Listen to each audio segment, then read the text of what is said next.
রাজধানীর আইনশৃঙ্খলা পরিস্থিতি নিয়ন্ত্রণে রাখতে স্বরাষ্ট্র উপদেষ্টা লেফটেন্যান্ট জেনারেল মোহাম্মদ জাহাঙ্গীর আলম চৌধুরী আজ ভোরে আকস্মিক পরিদর্শন করেছে পুলিশের টহল কার্যক্রম।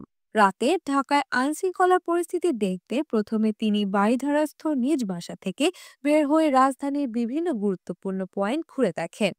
বনানীর মোড়, বিজয় সরণি, কলাবাগান, ইডেন কলেজ এমন গুরুত্বপূর্ণ এলাকায় পুলিশ ও অন্যান্য আইনশৃঙ্খলা বাহিনী কার্যক্রম পরিদর্শন করেন।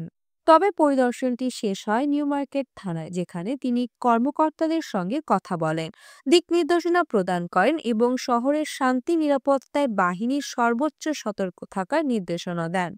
এই পরিদর্শন শেষ হওয়ার পর গুলশান থানা হয়ে উপদেষ্টা ফেরত যান বারিধারায়। পথে তিনি আশপাশের কিছু এলাকা অলিগলি ঘুরে দেখেন।